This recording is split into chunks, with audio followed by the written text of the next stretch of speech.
देखो चैप्टर है इंटीग्रेशन और एग्जाम में इंटीग्रेशन का दो टाइप बहुत ज्यादा इंपॉर्टेंट है, जिसमें से टाइप 1 अभी डिस्कस करेंगे। ठीक है,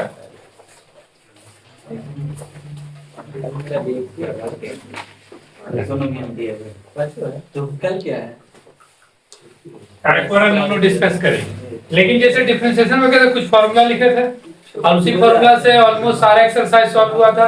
यहाँ पर भी वो कुछ फार्मूला लिखेंगे जिसे सारा एक्सरसाइज सॉल्व होगा। तो इसका फार्मूला सब थोड़ा समझते जाने, इसलिए हम लोग फार्मूला का भी एक नॉर्मली वीडियो हम लोग रिकॉर्ड कर रहे हैं इसका। जैसे याद करो एक फार्मूला ऐसा था डिफरेंशिएशन में x टू द पावर। अब ये जो लाइन लिखे है ये इंटीग्रेशन का साइन होता है। एग्जाम में क्वेश्चन पेपर में लिख देगा इंटीग्रेशन, ये वाला साइन रहेगा, तो समझ जाना इंटीग्रेशन। जैसे डिफरेंशिएशन का साइन क्या होता था, डी बाई डी एक्स बोलते थे ना, यहाँ पर ये साइन कर दिया, इसका मतलब क्या है इंटीग्रेशन। ये साइन यूज होगा यहाँ पर। हाँ मतलब इसको नहीं, इसका नाम है इंटीग्रेशन। एफ भी नहीं बोल सकते क्योंकि ये नॉर्मली क्वेश्चन में इतना बड़ा में लिखा रहता है, इसलिए इसको एफ नहीं बोलना। ये साइन क्या हो गया एक तरह से इंटीग्रेशन। इसलिए तुम लोग फॉर्मूला यहाँ पर कैसे आइडेंटिफाई करना, देखो फॉर्मूला यहाँ कैसे लिखा है, integration x to the power n, integration x to the power n dx। तो बेसिकली फॉर्मूला देखो क्या है इसका, यहाँ पर फॉर्मूला का ऊपर में भी +1 करना है पावर में और नीचे भी +1 करना है। देखो थोड़ा चेंज, यानी फॉर्मूला का ऊपर भी +1 करेंगे, नीचे भी +1 होगा। जैसे इस टाइप, जैसे मान लो कि एग्जांपल है, जैसे क्वेश्चन है x to the power 6 dx, ये तो रहेगा ही और dx भी रहेगा ही। फॉर्मूला क्या है, ये क्वेश्चन क्या है, x टू द पावर 6, यानी n का वैल्यू क्या है 6 है ना, तो रूल है कि x लिख लेना और पावर में ऊपर भी एक प्लस करना और पावर में नीचे भी एक प्लस करना। तो आंसर क्या आ गया, x का पावर 7 डिवाइडेड बाय 7, ये हो गया आंसर। मतलब जैसे डिफरेंशिएशन में पावर वाला क्वेश्चन क्या करते थे, पहले पावर को लिखते थे फिर x को लिखते थे, पावर से 1 घटाते थे। यहाँ क्या रूल है, पावर का ऊपर भी +1 करना, पावर का नीचे भी +1 करना, ये रूल यहाँ पर फॉलो हो। ध्यान रखना दोनों में ये चीज का थोड़ा अलग अलग रूल है। फिर एक फॉर्मूला यहाँ पर, जैसे याद करो डिफरेंशिएशन में x का फॉर्मूला होता था 1, लेकिन यहाँ पर x का फॉर्मूला याद रखना x²/2। यहाँ x का फॉर्मूला याद रखना क्या होगा, x²/2। या इस फॉर्मूला को तुम लोग इसके अकॉर्डिंग भी समझ सकते हो, कुछ नहीं तो x का पावर क्या है 1, तो 1 का ऊपर में भी 1 जोड़ो 1 1 2, नीचे में भी 1 जोड़ो तो 1 1 2, ऐसे याद भी रख सकता है। इसमें डायरेक्ट फॉर्मूला लिख दिए। फिर कुछ फॉर्मूला देखो जो सिमिलर मिल सकता है तुम लोग को, जैसे ex का फॉर्मूला डिफरेंशिएशन में ex होता था, तो इंटीग्रेशन में भी ex का फॉर्मूला क्या होगा, ex ही होगा। फोर्थ नंबर फॉर्मूला, जैसे याद करो एक फॉर्मूला हम लोग का होता था log x का होता था 1/x होता था। ठीक है, हम लोग बेसिकली log x का फॉर्मूला क्या यूज करते थे 1/x। यहाँ पर अपोजिट है ये फॉर्मूला, अगर log x आ जाएगा तो ये, अगर 1/x आ जाएगा तो उसका फॉर्मूला क्या यूज करना log x। ध्यान रखो डिफरेंशिएशन में log x का होता था 1/x, लास्ट क्लास में लोग बनाए भी थे। यहाँ पर 1/x का क्या होगा log x, उल्टा फॉर्मूला है, अपोजिट है। 5 नंबर, ये फॉर्मूला को थोड़ा याद रखना है। यहाँ पर अगर कुछ भी वैल्यू नहीं है, मतलब कोई वेरिएबल ही नहीं है, ब्रैकेट में कोई वेरिएबल नहीं, तो आंसर क्या होगा उसका x, मतलब यहाँ कोई नंबर का जीरो नहीं होता है, ध्यान रखना इस बात को। Next integration u plus v, ये वाला फॉर्मूला समझो डिफरेंशिएशन वाला ही है, मतलब क्वेश्चन प्लस में है तो हम लोग उसको अलग अलग किए, integration u dx plus integration v dx, हम लोग वहां पर क्या कर दिए सेपरेट कर दिए, अलग अलग कर दिए, integration u dx plus integration v dx। फिर यही चीज माइनस में भी हो सकता है, u माइनस v dx, तो ये हो गया integration u dx minus integration v dx। ठीक है, तो प्लस में होगा या माइनस में होगा, हम लोग यहाँ पर क्या करेंगे सेपरेट रूल अप्लाई करेंगे, मतलब एक तरह से बोल सकते हैं अलग अलग करना। फिर एक फॉर्मूला, इसका तो बहुत ज्यादा यूज नहीं है लेकिन तुम लोग इसे याद रखना 1/2 रूट एक्स। अगर ऐसा फॉर्म में पूरा क्वेश्चन है तो इसका फॉर्मूला समझ जाना रूट एक्स होगा। जनरली ऐसा ना मिलता नहीं है ये वाला, जैसे याद करो डिफरेंशिएशन में रूट एक्स का क्या होता था 1/2 रूट एक्स होता था, यहाँ 1/2 रूट एक्स का क्या है रूट एक्स। मतलब ये फॉर्मूला थोड़ा सा कॉन्ट्रास्ट कर रहा है, अलग अलग है थोड़ा, मतलब सेम, बट इसका ऐसा क्वेश्चन नहीं मिलेगा। समझो मेन यही सब छोटा छोटा फॉर्मूला का सबसे ज्यादा यूज है, जो कि बहुत सारा फॉर्मूला भी बताएंगे और याद हो जाएगा। और एक दो फॉर्मूला और है जो कि बताएंगे तुम लोगों को क्वेश्चन बनाने समय। ठीक है, तो सपोज करो एक पहला क्वेश्चन हम लोग सॉल्व करते हैं, ये टाइप 1 का है। सपोज करो क्वेश्चन है, क्वेश्चन में ऐसा लिख देगा, ठीक है, ये साइन दे देगा या तो बोल देगा इंटीग्रेट द वैल्यू, तो ऐसे ही क्वेश्चन एक फिलहाल जनरेट करते हैं 9x to the power 6 plus 7x to the power 5 minus 4x to the power 3 plus 2x plus 1/x plus 8। Suppose ऐसा एक क्वेश्चन हमको इसको इंटीग्रेट करना है, ठीक है। तो आप लोग को ध्यान से सॉल्व करना है, बहुत इजी रूल है। पहले तो जो भी क्वेश्चन रहेगा वो उतार देना एक बार, ठीक है। तो मान लो ये क्वेश्चन है, बस कभी भी क्वेश्चन ऐसा प्लस माइनस में हो तो क्या करना, अलग अलग करना है। सिंपल रूल याद करो, चाहे वो डिफरेंशिएशन में हो या तो फिर किस में हो, इंटीग्रेशन में हो। प्लस माइनस में क्या रहेगा तो क्या करेंगे, क्वेश्चन को सेपरेट करेंगे, मतलब अलग अलग करना है। जो यहाँ पर क्वेश्चन को अलग करते हैं, इससे पहला हर बार इंटीग्रेशन का साइन लिखना, integration 9x square dx plus integration 7x का power 5 dx minus integration 4x cube dx plus integration 2x dx plus integration 1/x dx plus integration 8 dx। देखो ये स्टेप में तो आई थिंक कोई दिक्कत नहीं होगा। क्या किया, सबको अलग किया। फिर क्या करना, यहाँ पर कोई भी नंबर होगा या वेरिएबल होगा, एक्स वाई को छोड़कर बाहर निकाल देना। कोई भी नंबर्स होगा या क्या होगा, वेरिएबल होगा, उसको बाहर निकालना। तो यहाँ से क्या बाहर निकलेगा, 9 integration x to the power 6 plus dx, यहाँ बाहर निकला 7 तो x का पावर 5 dx, यहाँ बाहर निकला 4 x क्यूब dx, यहाँ बाहर निकल गया 2x dx प्लस, ये तो वैसे ही रहेगा, 1 निकालने का कोई नीड है नहीं। यहाँ से भी क्या बाहर निकल जाएगा, 8। याद करो अब थोड़ा सा तुम डिफरेंशिएशन का रूल, डिफरेंशिएशन में रूल होता था x से पहले कोई वेरिएबल वही बाहर निकलता था और वहां नंबर का 0 होता था। यहाँ ऐसा कोई रूल नहीं है नंबर का 0, ठीक है। तो हम लोग सबको देखो बाहर निकाल। अब सिंपल तुम लोग देखना कौन कौन फॉर्मूला को कौन फिट हो रहा है। अब जब फॉर्मूला का यूज करेंगे ध्यान रखना, ये साइन और ये dx ये हट जाएगा जैसे फॉर्मूला का। चलो ये पावर यानी फॉर्मूला पे है ना, तो चलो पावर का क्या रूल है, पहले x को लिखने का, ऊपर में ही पावर में प्लस करो और नीचे भी पावर x करो, x प्लस करो, मतलब पावर में 1 प्लस कर दिया और ये डिवाइड में। फिर ध्यान से देखो प्लस, देखो 7 उतार दिए, देखो ये भी इसी फॉर्मूला पे है ना पावर। तो क्या करेंगे, x to the power 5 plus 1 divided by 5 plus 1 minus 4, यहाँ पर भी पावर 3 है तो 3 plus 1 divided by 3 plus 1 plus 2। देखो x का तो फॉर्मूला लिखे उधर, चेक कर सकते हो। यहाँ पर तुम लोग 2 नंबर फॉर्मूला क्या है, x square divided by 2 plus 1/x का भी तो फॉर्मूला है। देखो उधर 1/x का क्या फॉर्मूला है, log x प्लस 8 लिख दे दो, खाली खाली कुछ नहीं रहेगा तो उसका भी फॉर्मूला क्या है, देखो यार खाली रहता है तो भी क्या फॉर्मूला होता है x। तो 8 के साथ इसलिए क्या लिख दिए x सर प्लस x ना होगा सर, हाँ यहाँ पर लिख दे प्लस x नहीं है, और 8 के साथ इंटू है। तो अब ये फाइनल में आ गया 9x का power 7 divided by 7 plus 7x to the power 6 divided by 6 minus 4x का power 4 divide by 4 plus 2x square divide by 2 plus log x plus 8x। कोई कटेगा आपस में नंबर तो कैंसिल कर देना।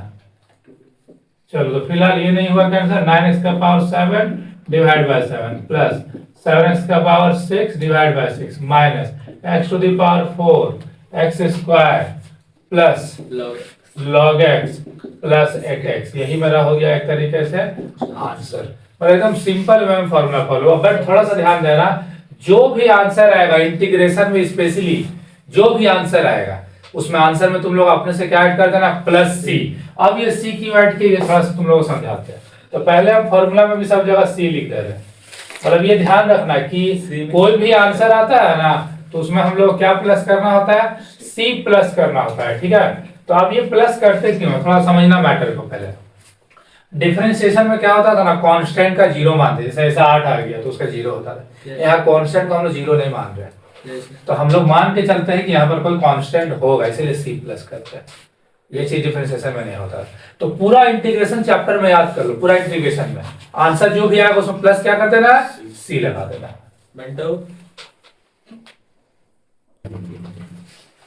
देखो अब मान लो ऐसा क्वेश्चन है, याद करो ऐसा क्वेश्चन। देखो यहाँ ना बहुत ज्यादा क्वेश्चन हम लोग नहीं करेंगे, डिफरेंशिएशन में जो जो क्वेश्चन का बेसिक चलता था ना वो सब यहाँ पर फॉलो होगा। याद करो ऐसा क्वेश्चन मतलब पावर को ऊपर करते थे तो पावर किस में हो जाता था, माइनस में हो जाता था ना। अब वही पावर अलग अलग करो, फिर ऊपर नीचे वन वन जोड़ बना दो। सेम रूल फॉलो करना, ठीक है। ये समझ रहा ना कैसे बनेगा आगे। जैसे मान लो ये कर दिया x का power -4 dx plus integration x का पावर 3 dx।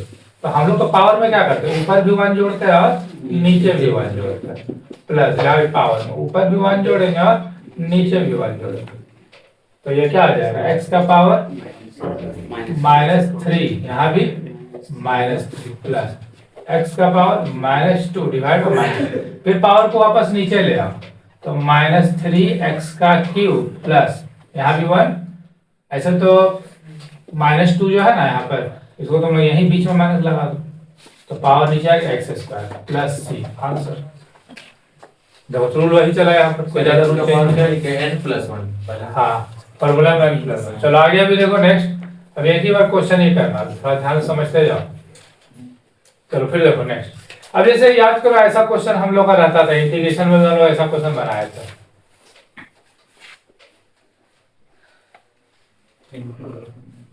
ऐसा ब्रैकेट रहता था ना डिफरेंशिएशन में, क्या करते थे, इनटू कर देते थे।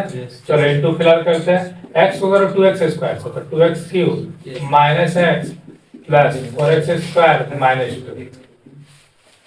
अब इसमें एक ग्रुप वाला को लिखते हैं तो 2x³ plus 4x² minus x -2। देखो इसी टाइप से अब क्वेश्चन को सेपरेट अलग अलग करना और सॉल्व कर देना। नेक्स्ट क्वेश्चन देखो। सर वो आंसर हो गया सर। नहीं आंसर में, अब इसको ये रूल में सॉल्व करना। अब यहाँ से सॉल्व करना है इसको। वैसे कैसे सॉल्व करोगे, देखो इसको कैसे सॉल्व करोगे, सेपरेट अलग अलग किए उसके बाद सॉल्व करना, फिर फॉर्मूला में ठीक है। हाँ फॉर्मूला में करना। चलो नेक्स्ट ये क्वेश्चन देख लो थोड़ा। सपोज इंटीग्रेशन ये दिया है, ये तुम लोग बनाया भी था इस टाइप का क्वेश्चन। देखो ये क्वेश्चन को कैसे करेंगे, 2x + 1 स्क्वायर, तो इसको a + b का होल स्क्वायर में ब्रेक कर देना। जैसे सपोज करो ये हो गया a² प्लस 1 हो गया b² प्लस 2ab। यहाँ इंटीग्रेशन लिख ले तो ये हो गया 4x² प्लस 1 प्लस 4x। अब फिर फॉर्मूला में इसको सेपरेट करो, एक बार इसको अरेंज कर लेना। जैसे ये 4x² प्लस 4x प्लस 1। अब सेम इसी रूल से सॉल्व करना, फिर मतलब ये दोनों क्वेश्चन में तुम लोगों को सॉल्व करना है, ठीक है। और इसका आंसर आ जाएगा। चलो टाइप 1 का ही भी क्वेश्चन है, ठीक है। एक्सरसाइज 10 का इससे रिलेटेड क्वेश्चन है। देखो यहाँ पर क्या है, पहले ये ब्रैकेट दिया है तो पहले इसको मल्टीप्लाई कर देते हैं। ये हो गया x² minus 5x plus 3x minus 15 हो गया। ये सिंपल मल्टीप्लाई कर दिया ब्रैकेट को, ठीक है। अब इस बार देखो ये डिवाइड में है तो जैसे डिफरेंशिएशन में करते थे सबको सेपरेट सेपरेट, देखो यहाँ पर भी होगा x² डिवाइड बाय 3x⁵ ये हो गया 5x divide by 3/2 plus 3x divide by 3/2 minus 15 divided by 3/2। देखो ये पूरा डिवाइड में, तो कभी भी x अगर ऊपर नीचे है तो पावर क्या होता है, माइनस होता है। देखो यहाँ पर x सेम है ना, बेस सेम होता है तो इनटू करोगे तो पावर प्लस होता है, डिवाइड करोगे तो पावर क्या होता है, माइनस। तो हम लोग लिखेंगे 2 - 3/2, ये एलसीएम में होगा। फिर यहाँ पर कुछ नहीं तो पावर 1 है तो लिखेंगे 5 पावर इसका हो गया 5x 1 - 3/2। समझ में आ रहा है ना, x ऐसा सेम रहता है तो पावर क्या होता है, माइनस। लेकिन यहाँ पर एक चीज थोड़ा सा तुम लोग देख सकता है, ऐसे भी हम लोग बनाते हुए चलेंगे तो कोई दिक्कत नहीं, तो ये थोड़ा शॉर्ट हो सकता है। 5x और 3x को हम लोग आपस में तो घटा सकते हैं तो वहीं पर शॉर्ट हो जाएगा, तो इसको थोड़ा सा स्टेप हम शॉर्ट ही कर देते हैं यहाँ पर, ठीक है। ध्यान से देखना, जैसे यहाँ पर एक स्टेप हम लोग शॉर्ट कर रहे हैं। जैसे ये ग्रुप हो गया 5x 3x, तो यहाँ पर अगर हम लोग माइनस करेंगे तो क्या बचेगा, यहाँ पर 2x, तो यहाँ पर डायरेक्ट लिख दिए -2x डिवाइड बाय x का पावर 3/2, और ये हो गया -15 x का पावर 3/2। इस टाइप से समझ में आया, मतलब एक ही स्टेप यहाँ पर ऐसे भी दिखा देते हैं हम। ये हो गया 2x - 15 डिवाइड बाय x का पावर 3/2 dx। यहाँ से ये स्टेप देख सकते हो। और वैसे भी अगर बता दो तो कोई प्रॉब्लम नहीं है, लेकिन लास्ट में आंसर को फिर तुमको ऐड करना पड़ता है। चलो तो पावर माइनस करते हैं, कुछ नहीं हुआ तो 2x का पावर 1 - 3/2। यहाँ देखो कोई x नहीं है तो ध्यान रखना पावर ऊपर चला जाएगा और किस में हो जाएगा, माइनस में हो जाएगा। एकदम सिंपल रूल है। देखो यहाँ पर x था, पावर ऊपर नीचे माइनस हुआ, यहाँ भी x था, पावर ऊपर नीचे क्या हो -1। यहाँ x नहीं है तो सीधे नंबर ऊपर चला जाएगा, पावर किस में हो जाएगा, माइनस में हो जाएगा, तो हो गया -3/2। अब यहाँ पर हम लोग थोड़ा सॉल्व करते हैं, तो यहाँ पर एलसीएम लेके सॉल्व होगा, ठीक है। तो एलसीएम आ गया सपोज 2, 4 - 3, फिर -2x, यहाँ पर एलसीएम आ गया 2, तो ये हो गया 2 - 3 -15, इसका x का पावर -3/2, ये पहले से है, dx। तो ये सॉल्व करने से आ गया x का power 1/2 -2x to the power -1/2 -15x to the power -3/2 dx। अब ये क्वेश्चन रेडी हुआ सॉल्व होने के लिए। अब यहाँ से हम डिफरेंस इंटीग्रेशन का रूल फॉलो करेंगे। देखो रूल फॉलो कर रहे हैं, x 1/2 dx सेपरेट करते थे ना हम लोग, फिर ये 2x का पावर -1/2 dx -15 x का पावर -3/2 dx। तो अब फॉर्मूला पुट करो, पावर का ऊपर भी एक ऐड करेंगे और पावर का नीचे भी एक ऐड करेंगे। यहाँ पर 2 बाहर निकल गया नंबर, अब यहाँ x का पावर -1/2, तो -1/2 में ऊपर भी +1 करेंगे, -1/2 में नीचे भी +1 करेंगे। यहाँ भी 15 बाहर निकल गया सपोज, तो x में 3/2, यहाँ भी +1 किए, -3/2 यहाँ भी +1 किए। और जब फॉर्मूला यूज करोगे तो पावर हट जाता है, चाहे बटा में रहे तो उसको कोई इशू नहीं, फ्रैक्शन में रहेगा। तो ये एलसीएम लेके सॉल्व होगा, तो यहाँ डायरेक्ट एलसीएम लेके आ जाएगा 3/2 लिख देते हैं, यहाँ पर भी आ जाएगा 3/2, यहाँ पर एलसीएम लेने से आएगा 1/2, यहाँ पर भी आ गया 1/2 माइनस, यहाँ पर एलसीएम लेने से आ जाएगा ये एलसीएम क्या चीज माइनस, हाँ ये माइनस था तो ये एलसीएम ले लिए, तो 2 में से 1 घटा ना तो 1 ही बचेगा, तो 2 बड़ा हो गया एक बार से। अब यहाँ पर जैसे देखो, यहाँ पर बोल सकते माइनस में आएगा, जैसे ये 2 तो आ गया -1/2, यहाँ नीचे में आएगा -1/2, यहाँ पर माइनस में तो लिख दिया मैंने। अब ये कभी भी नीचे का नंबर रहेगा तो उसको ऊपर ले जाना, तो ऊपर में आ गया ये 2/3 x का पावर 3/2 माइनस 2 पहले से था, ये ऊपर आ गया 2/1, 1/2 था तो क्या हो गया 2/1 x का पावर 1/2 माइनस 15, ये ऊपर में आ गया 2/1 x का पावर -1/2, तो ये हो गया 2x का पावर 3/2 डिवाइड बाय 3 माइनस ये क्या हो गया 4x का पावर 1/2 माइनस माइनस क्या हो गया प्लस ये 30x का पावर -1/2। तो पावर ऊपर में माइनस में तो उसको क्या ले आएंगे, नीचे ला सकते हो, तो ये हो गया 2x का पावर 3/2 डिवाइड बाय 3, 4x का पावर 1/2 प्लस 30 इसका पावर नीचे ले आओ, तो ये हो गया 1/2 प्लस c, यहाँ पर हम लोग आंसर में लिख सकते हैं। तो इस टाइप से ये सॉल्व होगा। तो ये एक याद रखना, √x का वैल्यू 1/2 होता है, तो जैसे ये आंसर में मान लो 1/2, ऐसे याद इतना भी तुम लोग आंसर रख दोगे एग्जाम में तो कोई प्रॉब्लम नहीं है, लेकिन यहाँ पर हम ऐसे भी आंसर इसको लिख सकते हैं, ये 30 और इसका भी क्या हो जाएगा √x प्लस c, लेकिन दोनों ही सही है एग्जाम में, ठीक है, दोनों ही आंसर हो सकते हैं, क्योंकि x का हाफ मतलब √x होता है। फिर इंटीग्रेशन में इसका ज्यादा यूज है, क्योंकि इंटीग्रेशन में तो √x का फॉर्मूला नहीं है, इस वजह से।